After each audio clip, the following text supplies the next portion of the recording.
We are obsessed.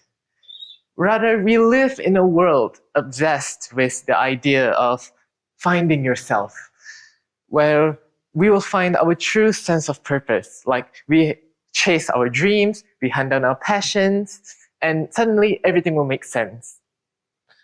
Okay, I thought the same too, I have to admit. I thought that if I studied hard enough, if I played hard enough, I would just find my true sense of purpose, my belonging in this world. But actually, I realized it didn't really work that way. But first, I want to preface one thing. Your spark is definitely different because the human mind, it's infinitely diverse. So it's bound to be different, and that's good. Be different. But for me, the first spark, my sense of purpose, came when I felt like I had the means to lift someone up, to help others. Okay, let's rewind. A lot of people kept asking me like, Danish, how did you know what you wanted to be? How did you know what you wanted to do? Well, back then, I had no idea about that. Back then, actually, I did not have some neat career plan.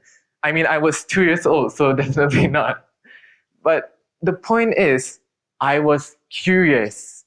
I was that kid who just wanted to try everything. I wanted to draw. The next day, I wanted to be, say, a writer. I was an unstoppable force of nature. And thankfully, I have really, really supportive parents that always allowed me to do whatever I wanted to do, with limits, of course. So that just allowed me to follow whatever my whimsy, my wonder brought me to. And who knows, it would have brought me to this stage. Yeah, that's me back then. A little chubby, yeah. This was where everything started.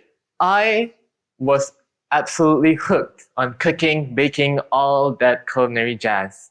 I started from cooking games like Cooking Mama and cooking shows like MasterChef, stuff like that. And I was so hooked to the point that I asked my mom, Mama, could I please have permission to cook, like real cooking? Because I wanted to do actual cooking and baking, not like video game cooking with all the endless retries, the endless gems that you have to watch an advertisement for. Yeah, I didn't want any of that. I wanted real cooking and real results. So I did it, as you can see. I had the time of my life here. But something was really different because unlike the other stuff that I did, this one stuck. It stuck to the point that I became entirely self-taught via the internet. I read, I watched videos, and it came to a point that I could cook and bake all by myself at the age of 6. That's the ironic thing about the first spark, no? We think that it's just gonna come to us, but actually we have to go to it. It's actually hiding in any sort of curiosity that we have. Like if I didn't pick up cooking and baking, I wouldn't have been enamored in the world of culinary. It's hiding in anything that strikes your inspiration. Could be a book, a show, anything that makes you feel inspired. And that here, ladies and gentlemen, this is my first spark. And eventually, I started sharing my recipes on Instagram back in 2013. And that was, well, the era of, well, the duck face, if you get what I mean. And I thought it was just gonna be just little old me sharing a plate of pasta that I made. Just a homemade recipe, but I didn't know how much things would change when I did. Because the followers kept coming, but what I focused on was their joy, because they kept asking for more, especially the mothers who said that my recipes were really useful and quick enough that they could just whip it up for dinner for their kids when they come back home from school, because, well, I was a kid back then, so I knew exactly what kids liked. That was a turning point for me, because at that point, it wasn't just about cooking. It wasn't about baking. It was making someone's lives easier. That was when it struck me. I actually had the capacity to help others.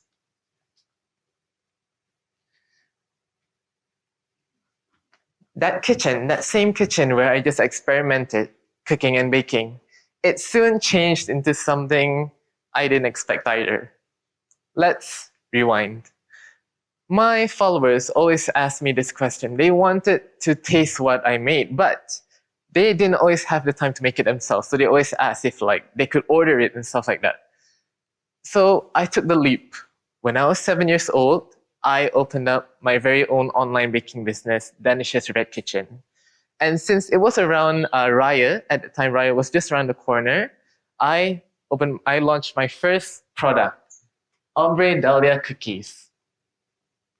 To my surprise, it was amazing. The feedback was phenomenal and everything sold out. The followers just came and the support was really overwhelming. There were so many orders, I had to close down the orders prematurely, and it was great because from there I felt that purpose grow even bigger and bigger, because this time I could sit down and think, I'm so glad I could make someone happy with my Dahlia cookies. That's exactly what I thought. And the story doesn't end there, because from here, from this business, as you can see, it started to grow. It grew more and more. I started to sell cakes. I started to sell other cookies, and I just expanded my reach, because in my heart, my purpose, my first spark, I wanted to help people. I wanted to make people happy. So the pivot from culinary actually changed when I was hit with a great human need. One day, an orphanage contacted me saying that they needed some help. They sent me a list of supplies for the orphanage kids. And when I saw the list, I read it through. I was like, okay, I can, but I thought differently. I can do something different about this. So as you can see in the top left photo, that was a charity bake sale that I opened up. So I sold cakes, baked meatballs, my bread pudding. And once again, the followers came all in unison, supporting me. And thankfully, we successfully got enough funds to help the children. And that is how the spark changed from just a tiny spark to a flame. Because there, I began getting in contact with a hospital Kuala Lumpur, but it was a Hospital Kuala Lumpur Cancer Kids Support Group for the kids struck with cancer.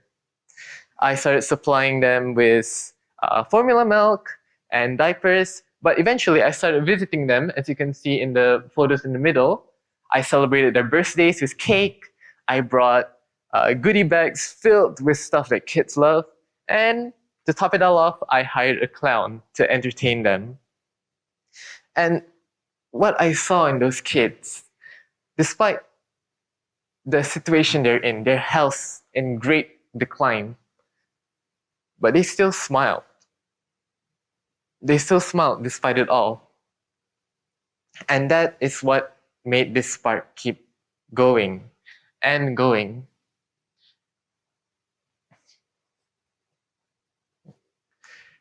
Eventually, this opened another door for me, because it all started in the heart of the Cameron Highland jungle, in a place called Puslomoy, and it's near a school called Sekolah Kebangsaan, Sekolah Kebangsaan Orang Asal Puslomoy.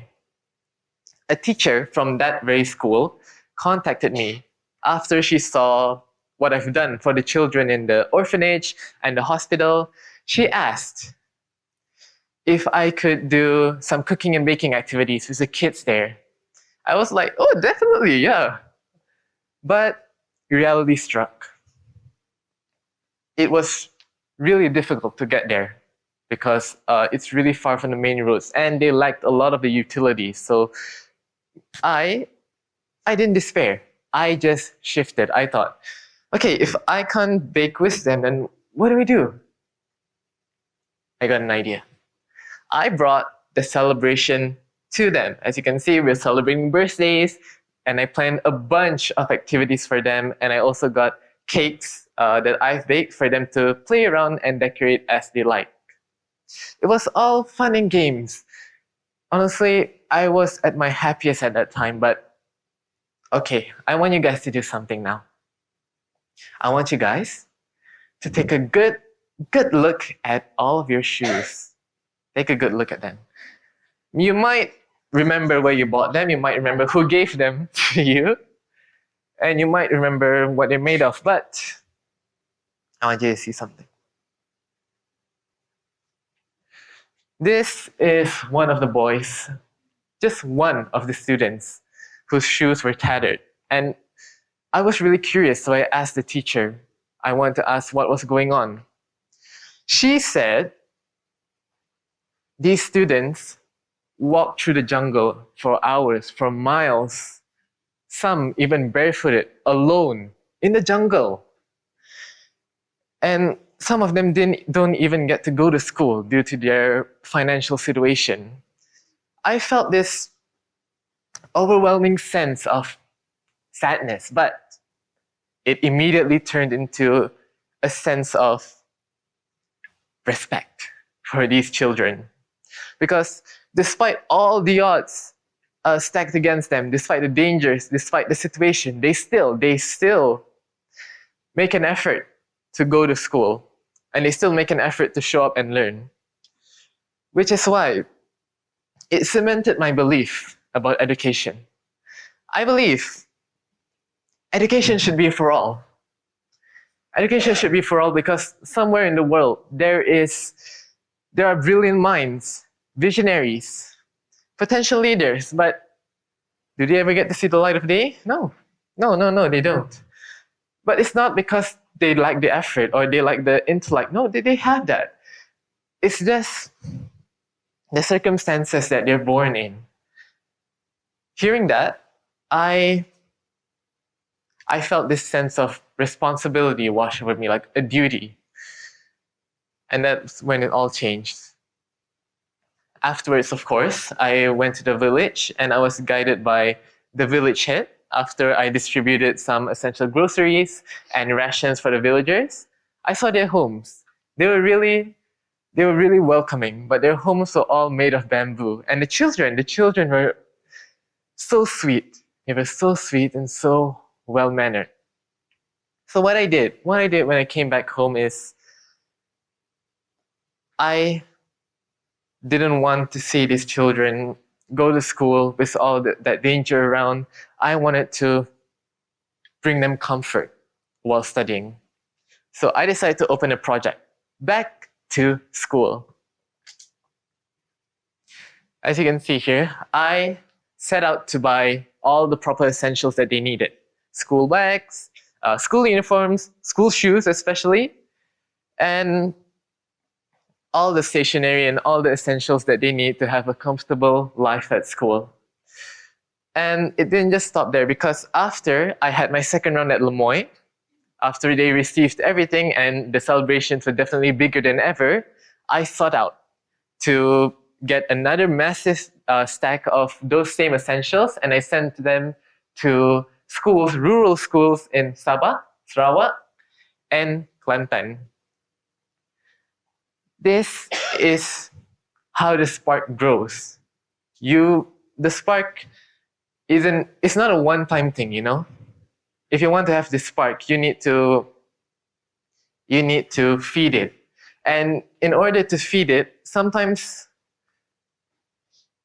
you need this thing called discipline. Yes, it's not as whimsical as pure motivation, but discipline is what backs you the win in the end. That what is what makes you stable and happy at the end. So I want you guys to remember. Do you remember the boy with the tattered shoe just now? Yeah, okay. This is him now. The teacher sent me a photo, this photo on the right here. She said that that boy was just beyond excited because it was his very first day of the new school term there, and he was ecstatic. This, ladies and gentlemen, is why I continue doing what I do. It's for this purpose, to make a difference in the world. And sometimes you feel like, oh, I've done everything I can. What else do I do? Fret not. When you have a purpose, everything is just lit up for you. You'll always know when's your next destination because you know yourself well and your purpose is a part of you. So you know, you might not know now, but I'm sure you'll know where you want to stand. Here, it was the pandemic, the COVID-19 pandemic, but I sought out. I didn't know what to do, but I followed my purpose again, and immediately I knew what to do.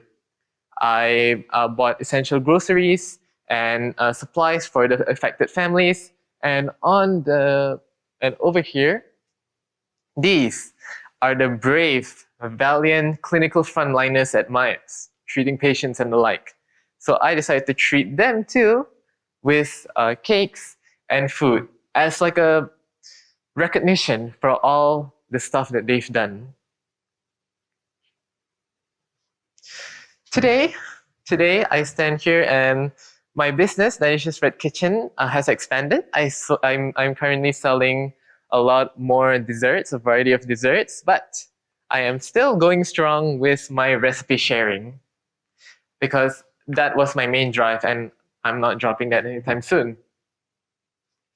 And what I make sure with my recipes is that they're completely fail-proof. So you can try, so anyone can try them. Novice or expert, anyone can try it. Because what I realized is that no matter what I do, no matter where I go, the purpose will always lead me to the right path. Okay, let's be real.